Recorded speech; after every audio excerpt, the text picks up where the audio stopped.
bersama-sama dengan kita. Hari Kamis nanti kita akan melaksanakan hari upacara Pancasila.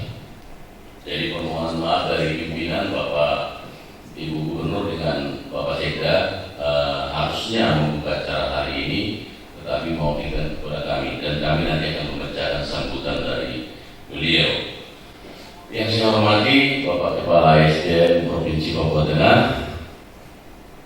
yang saya hormati Kepala BPJS Ketenagakerjaan Perwakilan Provinsi Papua Tengah yang ada di Nabire, yang saya hormati Bapak Ibu, para Kepala Dinas beserta jajaran yang membidangi urusan ketenagakerjaan di masing-masing kabupaten, di 8 kabupaten yang menjadi cakupan wilayah Provinsi Papua Tengah.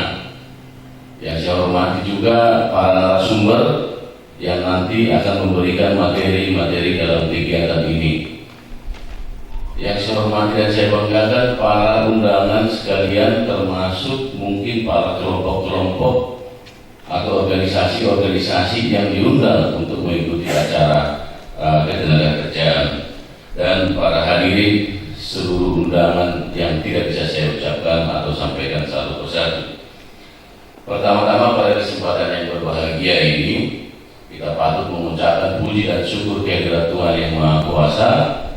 Kita boleh berkumpul pada hari ini, hari Selasa, tanggal 30 Mei di Kabupaten Nabire yang merupakan ibu kota Provinsi Papua Tengah. Kami tahu Bapak Ibu semua dari 8 kabupaten boleh berkumpul dengan sehat pada saat ini, bukan karena kekuatan kita, tapi karena campur tangan Tuhan dalam kehidupan kita. Hadirin sekalian yang saya hormati, berdasarkan Undang-Undang Nomor 15 Tahun 2022, kita semua tahu bahwa itu merupakan undang-undang terkait pembentukan daerah otonom baru, salah satunya yakni Provinsi Papua Tengah. Dan di dalam teknisnya diterbitkan lagi Peraturan Gubernur Nomor 14 tentang organisasi dan tata laksana tenaga kerja, transmigrasi, energi, dan sumber daya mineral, di mana untuk Provinsi Papua Tengah ketenagakerjaan itu salah satu bidang dari Dinas Ketenagakerjaan, Transmigrasi, dan ESDM. Sehingga pada hari ini merupakan salah satu bidang di OPD yang beliau pimpin. Nanti ke depannya masalah ESDM dan masalah transmigrasi akan dilakukan rakor-rakor berikutnya sesuai dengan OPD-OPD yang sudah final di masing-masing OPD. Salah satu agenda kegiatan pada tahun ini bidang tenaga kerja yakni melaksanakan rapat koordinasi ketenagakerjaan se-Provinsi Papua Tengah yang dihadiri oleh Dinas Tenaga Kerja dari 8 kabupaten yang ada di Provinsi Papua Tengah. Dan ini merupakan kegiatan yang pertama kali diselenggarakan sejak terbentuknya Provinsi Papua Tengah. Ini merupakan langkah maju dalam rangka mendukung pembangunan ekonomi melalui penataan, perkembangan, dan evaluasi ketenagakerjaan di Provinsi Papua Tengah. Bagaimana tadi saya sampaikan, ini tahun pertama Provinsi Papua Tengah melaksanakan tugas-tugas pemerintahan selayaknya sebuah daerah otonom baru yang selama ini mungkin rakor-rakor selama ini dilaksanakan di Jayapura karena kita di bawah Provinsi Papua. Saat ini kita sudah semakin sempit, kita hanya 8 kabupaten, jadi sangat tidak masuk akal kalau seandainya kita tidak bisa mengatasi masalah-masalah ketenagakerjaan di Provinsi Papua Tengah. Hal ini sangat penting kita laksanakan sekarang. Jangan sampai nanti banyak peluang-peluang baik dari sisi investasi dan seterusnya, tetapi dari sisi ketenagakerjaan kita tidak ada. Sehingga diperlukan kegiatan ini untuk rakor ini, salah satunya untuk wadah yang akan mewadahi masalah-masalah yang ada di 8 kabupaten, dan bagaimana kita menyiapkan SDM-SDM yang akan memenuhi ketenagakerjaan nanti. Mungkin kalau kita lihat sekarang, nanti jadi apa?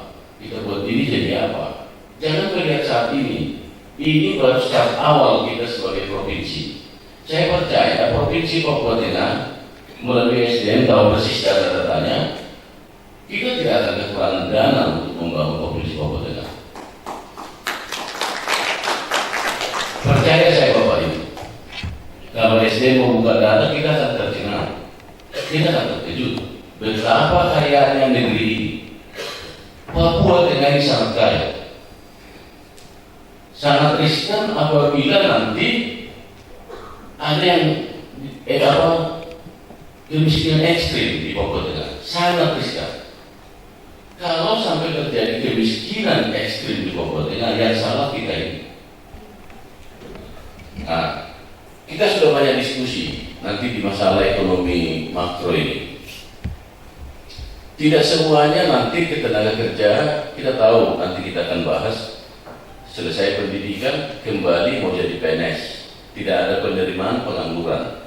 Setelah pengangguran apa? Palang jalan, bikin gerakan tambahan kiri kanan, akhirnya bentrok dengan aparat, ujung-ujungnya ke hak asasi manusia. Kita hindari. Di pundak kita ini sekarang ada beban itu. Jadi Bapak SDM Provinsi Papua nanti akan ini menampung masalah. Kita belanja masalah di sini.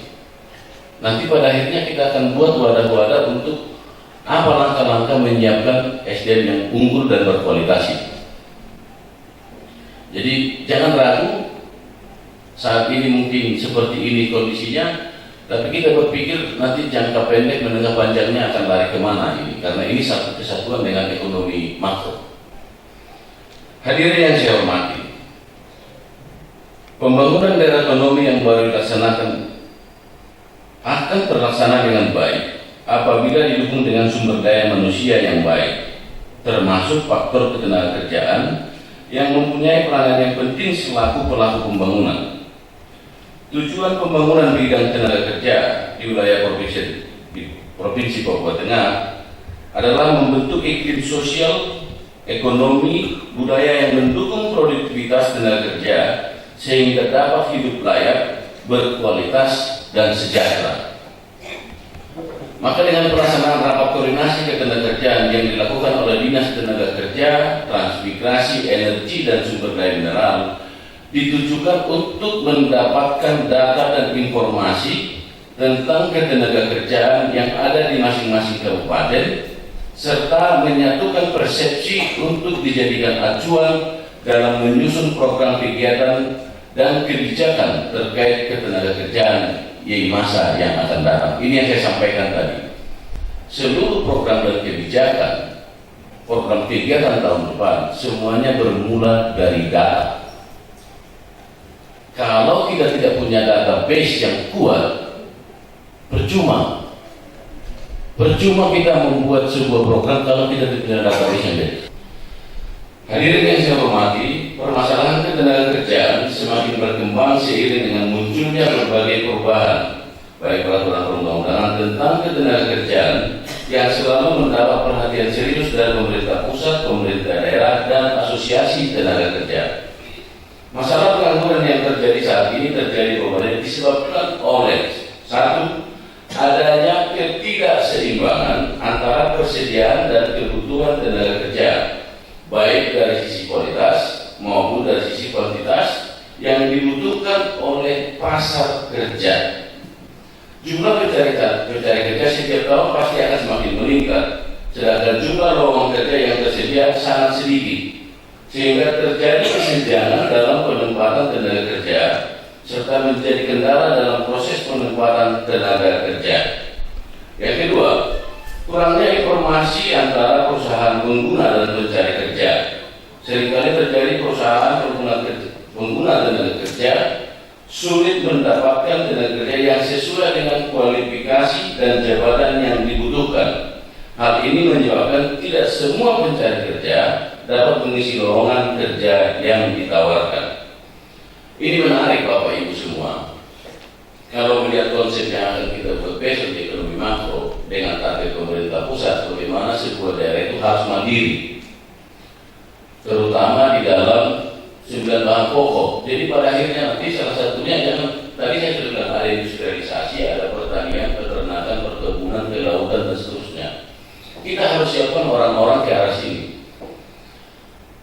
Dengan adanya Provinsi Papua Tengah saat ini, yang mungkin nanti kalau tidak ada halangan kantor pusat pemerintahannya dari Kaladiri, suka tidak suka akan merubah RT RW Kabupaten Nabire.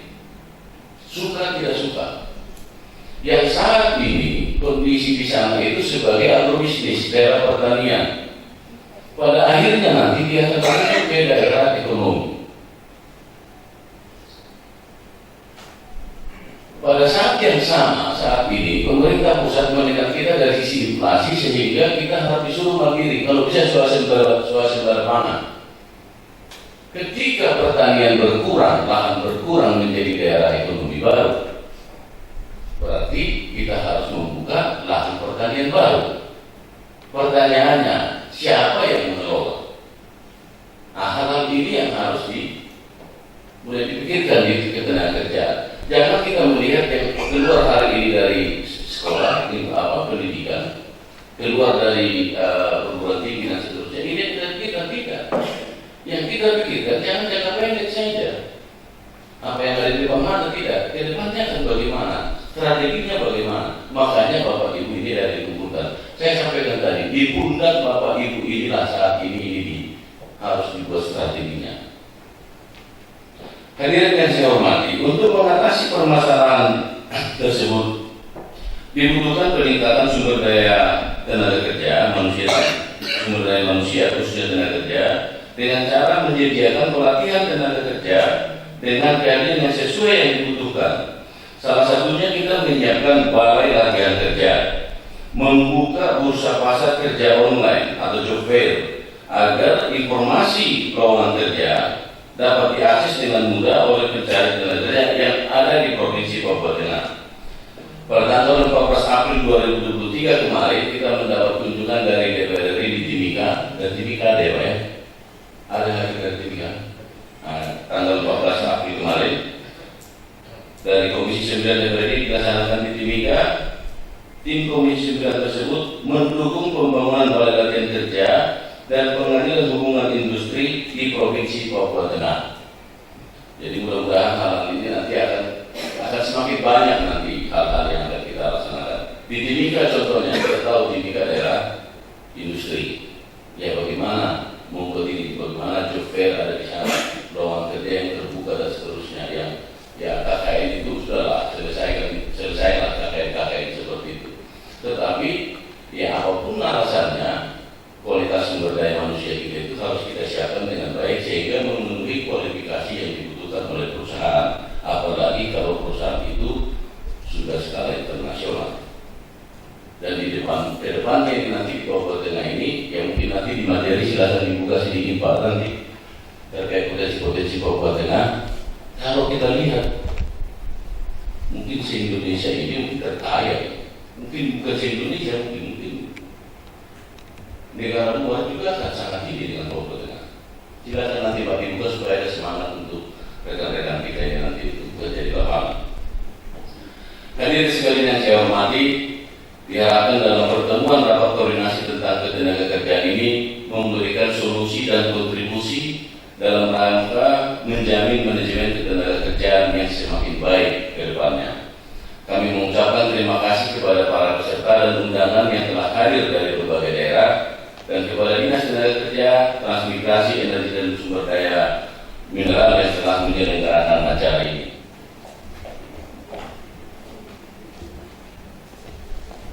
Dengan mengucapkan puji syukur kehadirat Tuhan Yang Maha Kuasa, acara rapat koordinasi ketenaga kerjaan di Provinsi Papua Tengah dengan resmi saya nyatakan dibuka.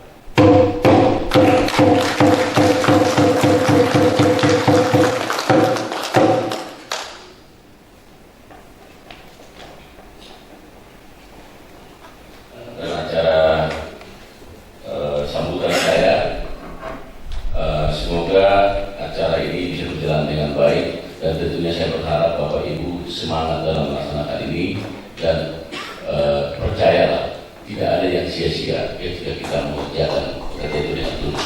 Terima kasih, Tuhan memberkati kita. Terima kasih. santunan BPJS Ketenagakerjaan kepada ahli waris. Kepada para ahli waris kami silakan tamu di depan.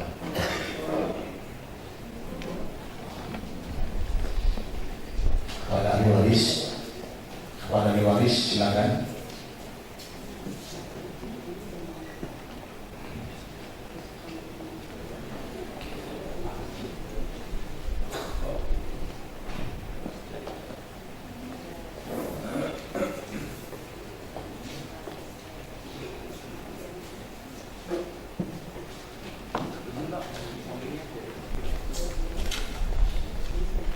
Kita berikan aplaus bersama. Yang kedua dari Bapak Kepala Dinas Tenaga Provinsi Papua Tengah.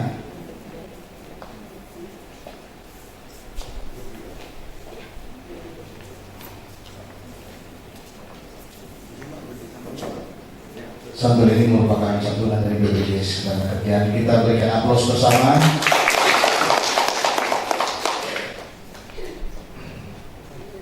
Yang ketiga dari BPJS kepada Kepala Dinas Ketenagakerjaan Kabupaten Nabire.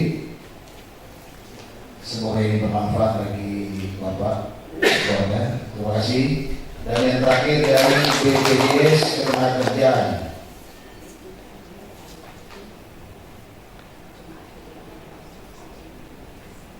Santunan ini merupakan sebuah bermanfaat. Terima kasih. Oke, kita berikan aplaus bersama. Terkait untuk besaran santunan jaminan kematian karena meninggal karena kecelakaan kerja dan meninggal karena di luar hubungan kerja itu ada perbedaan yang signifikan. Kalau meninggal di luar hubungan kerja itu santunannya besarnya 42 juta. Berapapun besar penghasilannya, santunan kematiannya 42 juta. Tetapi kalau meninggal dunia karena hubungan kerja, apakah itu kecelakaan kerja, apakah itu penyakit akibat kerja, kalau dia meninggal, santunan kematiannya itu adalah 48 kali penghasilan. Jadi kalau penghasilannya 1 juta, contohnya berarti santunan kematiannya adalah 48 juta. Kalau dia 2 juta, berarti santunannya, kalau penghasilan 2 juta, santunannya adalah 96 juta. Jadi, kalau meninggal karena kecelakaan kerja, santunannya 48 kali penghasilan. Kalau meninggal di luar hubungan pekerjaan, santunannya adalah 42 juta. Jadi makanya setiap tenaga kerja akan mendapatkan manfaat yang berbeda kalau dia meninggal karena kecelakaan kerja, karena santunannya dihitung berdasarkan berapa besar upah yang dilaporkan perusahaan kepada BPJS Tenagakerjaan. Mungkin itu. Terima kasih kepada Bapak Sekda dan Bapak Kepala Dinas. Selanjutnya kita lanjut kepada acara penyerahan hibah tanah seluas 2 hektar dari masyarakat pemilik hak layak Makini kepada Dinas Tenagakerjaan.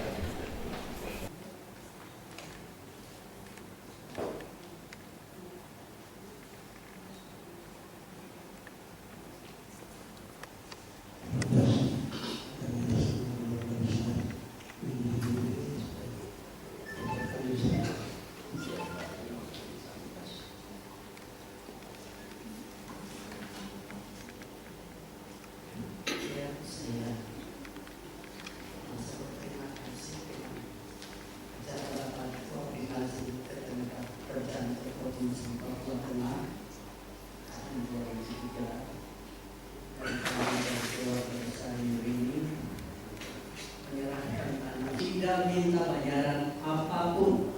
Saya ulangi lagi.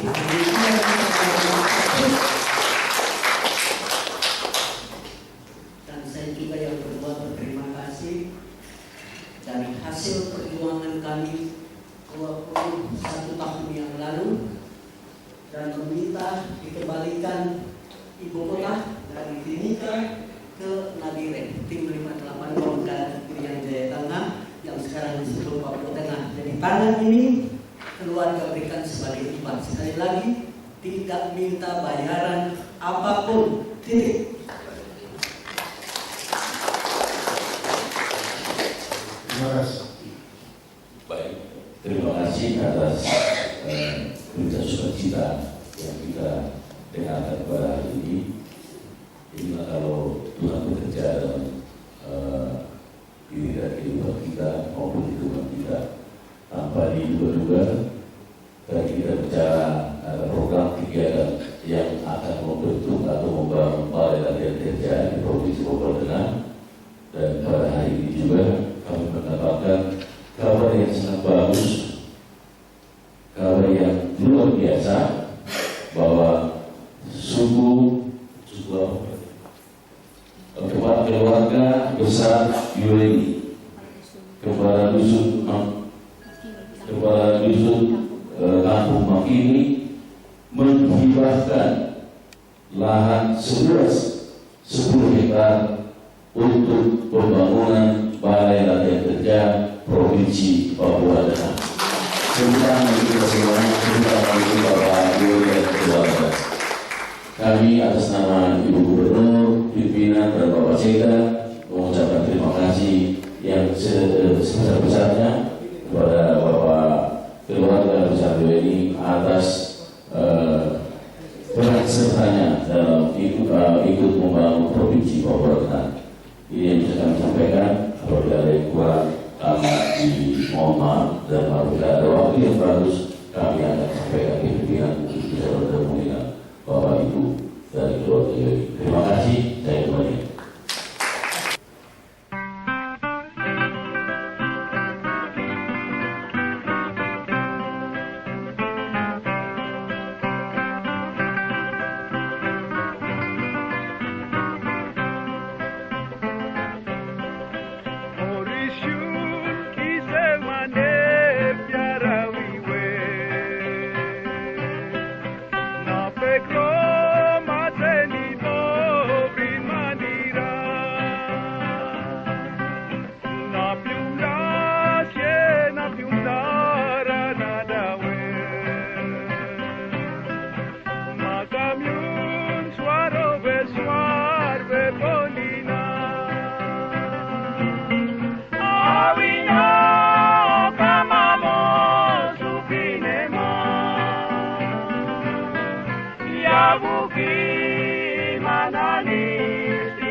Yaswari, Sophia.